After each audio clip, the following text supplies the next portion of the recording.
নমস্কার, আমি সুশীল কান্তি। আশা করি আমার ভিডিওটি আপনারা দেখেন, পছন্দ করেন, সাবস্ক্রাইব করেন, লাইক করেন। আজকে আমরা যে ভিডিওটি দেখাবো, যেটি বানাবো, সেটা হিন্দিতে স্ত্রীলিঙ্গ পুলিঙ্গ শব্দ নিয়ে, যেটা বাংলা ভাষীদের কাছে একটি সমস্যা হয়ে দাঁড়ায়। কি হিন্দিতে কোনটা স্ত্রীলিঙ্গ কোনটা পুলিঙ্গ, এটা কি করে চেনা যায়? আসলে চেনার আছে অনেকগুলো নিয়ম আছে, আর অনেকগুলো এরকম শব্দ আছে যেটা একটা পরম্পরা হয়ে সেটা স্ত্রীলিঙ্গ বা পুলিঙ্গ হয়ে রয়েছে, যার মধ্যে আমরা আজকে কিছু কিছু চর্চা করব। आज हम हिंदी में स्त्रीलिंग पुल्लिंग शब्दों की चर्चा करेंगे और देखेंगे कि कौन से शब्द स्त्रीलिंग है, कौन से पुल्लिंग দেখে নেব আমরা। যেমন কিছু কিছু নিয়ম আছে, যেমন ধরুন হিন্দিতে এমন অনেক ম্যাক্সিমাম শব্দ যেই শব্দের শেষে দীর্ঘ ইকার আসে, সেটা আমরা স্ত্রীলিঙ্গ মনে করি। যেমন ধরুন এই যে লিখলাম লাঠি, যেটা বাংলায় বলবো আমরা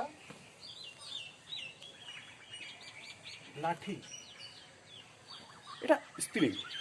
যেমন ধরুন হিন্দিতে লিখলাম রুটি, এই দেখুন এটা দীর্ঘ ইকার, এটা স্ত্রীলিঙ্গ। যেমন যেটাকে বাংলায় লিখব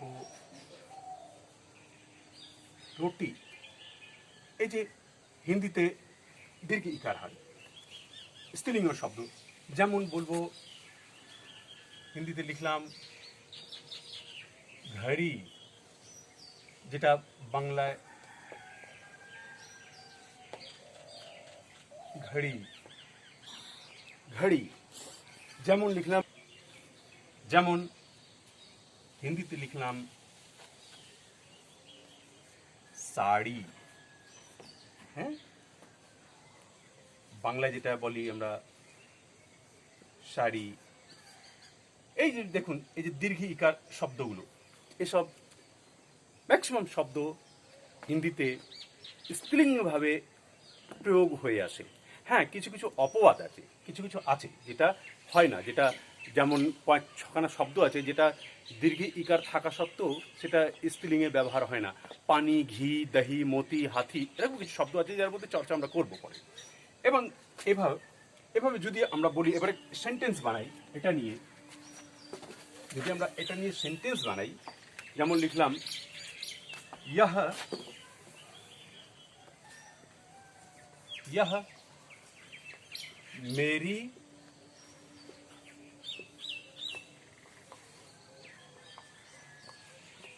घड़ी है,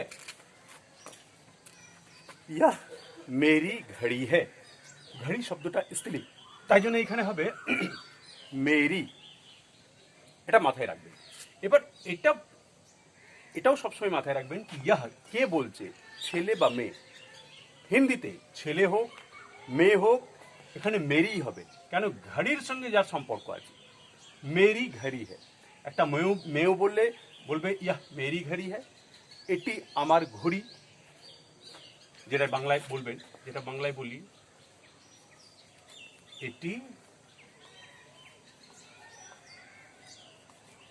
আমার ঘড়ি, এটি আমার ঘড়ি। এই যে আমার, এটি ছেলে হোক বা মেয়ে হোক আমারই বলবে। হ্যাঁ, একটাই শব্দ আছে बांग्ला में मेरी के लिए बस एक ही शब्द है आमार, वो मेरा हो या मेरी हो, ওটা বলবো আমার, এটি আমার ঘড়ি। अगर कोई लड़की बोले এটি আমার ঘড়ি, कोई लड़का भी बोले এটি আমার ঘড়ি। কিন্তু বাংলায় হিন্দিতে यह मेरी घड़ी है, মেরি এই ঘড়ির সঙ্গে সম্পর্ক, यह मेरी घड़ी है, এটা ছেলে হোক বা মেয়ে হোক বলবে यह मेरी घड़ी है। এবার এবার বলবেন, যেমন বলবেন यह यह मेरी बेटी है। এটা ইয়াহটা বাবা হোক বা মা হোক मेरी बोलबे কেন बेटी बेटीर संगे ये मेरा मेरी संपर्क बेटी स्त्रीलिंग यह मेरी बेटी है मेरी बेटी इधर आओ यह उर्वी धारा कांति है यह मेरी बेटी है मेरे वीडियो बनाने में यही संपर्क करती है तो यह मेरी बेटी है धन्यवाद बेटा और अगर बेटा हो तो फिर यह हो जाएगा यह मेरा बेटा है यह मेरा बेटा है এটা ছেলে বলবে বা মেয়ে বাবা হোক या মা यह मेरा बेटा है যেটা কি বাংলায় যদি আমরা ওটা ওই শব্দ অ্যাডজেক্ট শব্দটা যদি এভাবে লিখি यह मेरी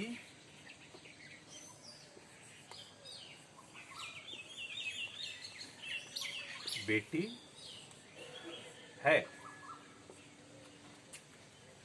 यह मेरी बेटी है আসলে হিন্দিতে टीटा दीर्घ इकार भावे लिखी है ना मेरी बेटी है यह मेरा बेटा है ওটা যদি আমরা লিখি ঠিক এভাবে यह मेरा बेटा है यह मेरी बेटी है यह मेरा बेटा है যেটি বাংলায় আমরা যেভাবে বলেন या बांग्ला में जिसे कहा जाता है এটি আমার ছেলে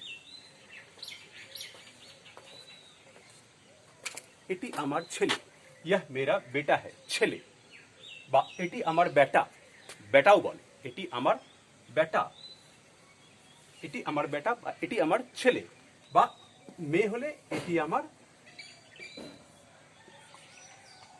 মেয়ে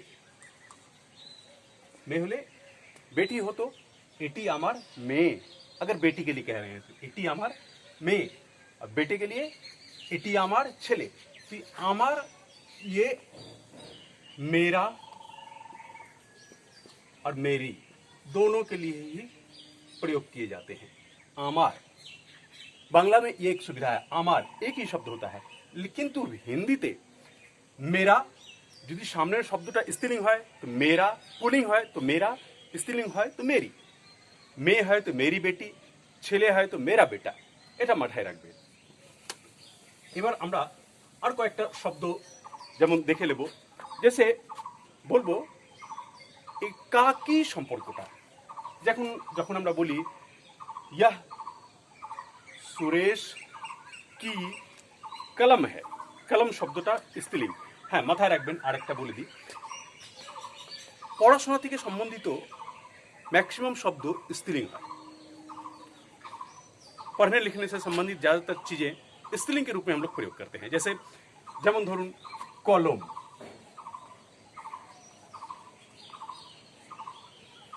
स्त्रीलिंग शब्द হ্যাঁ যেটা কি হিন্দিতে বলবো কলম যেমনি किताब किताब है যেটা হিন্দিতে লিখবো किताब कलम किताब দুটো নিয়ে কথা বলি कलम स्त्रीलिंग किताब स्त्रीलिंग যখন আমি বলবো यह सुरेश की कलम है যদি এটা পুলিং হতো তাহলে হতো यह सुरेश का कलम है কিন্তু কলম শব্দটা স্ত্রীলিঙ্গ তাই বলবো यह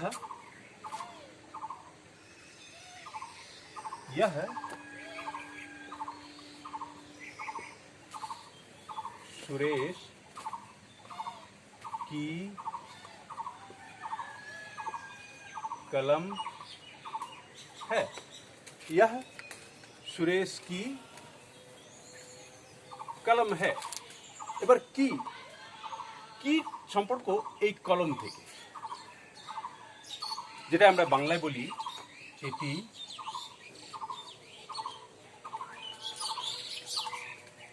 সুরেশের। এই যে দেখুন জানি কি এর সম্পর্ক, ইয়া সুরেশ কি কলম হ্যায়। এবার কি হবে না কা হবে সেটা নির্ভর করে সামনের শব্দটা স্ত্রীলিঙ্গ না পুলিং। তো কলম শব্দটি স্ত্রীলিঙ্গ, তাই হবে ইয়া সুরেশ কি কলম হ্যায়। যেটা আমরা বাংলায় বলি, जैसे हम लोग बांग्ला में कहते हैं এটি সুরেশের কলম। সুরেশের মানে সুরেশ কি, এটি মানে ইয়া, এটি সুরেশের কলম, ইয়া সুরেশ কি কলম হ্যায়। এবার এই শব্দটা স্ত্রীলিঙ্গ বলে কি, যদি এই শব্দটা পুলিং হয়, যেমন দেখুন লিখে রেখেছি ইয়া সুরেশ কা ঘর হ্যায়। বেটা ক্লোজ कर लेना और হ্যাঁ, ইয়া সুরেশ কা ঘর হ্যায় কা। এবার সেটি হয় এটি সুরেশের বাড়ি। এই যে কা কেন হলো এবার, কেন ঘর শব্দটা পুলিং, ঘর ঘর শব্দ পুলিং, ঘর শব্দটি পুলিং, তাই যে ওটা হলো কা কা।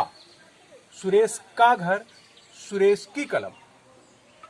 বাংলায় যেটা सुरेशेर बाड़ी सुरेशेर कलम, बांग्ला में बिल्कुल सेम होता है। सुरेशेर सुरेशेर, वो सामने वाले शब्द स्त्रीलिंग हो या पुल्लिंग हो, स्त्रीलिंग हो या पुल्लिंग हो, उससे कोई फर्क नहीं, वो सुरेशेर सुरेशेर। किंतु हिंदीते यह सुरेश का घर है, यह सुरेश की कलम है। এইভাবে আমরা আস্তে আস্তে অনেকগুলো শব্দ আগামী দিনে শিখব, কিভাবে কা কি কোথায় মেরা মেরি। আশা করি এই ভিডিওটি আপনাদের পছন্দ হবে। আমরা এইবার আগামী আরও কয়েকটি ভিডিওতে এই স্ত্রীলিঙ্গ পুল্লিংয়ের ব্যাপারগুলো দেখতে থাকব। আপনারা নিশ্চয়ই এটা দেখবেন, লাইক করবেন, সাবস্ক্রাইব করবেন এবং বন্ধু বান্ধবদের সঙ্গে শেয়ার করবেন। ভালো থাকবেন, অনেক অনেক ধন্যবাদ।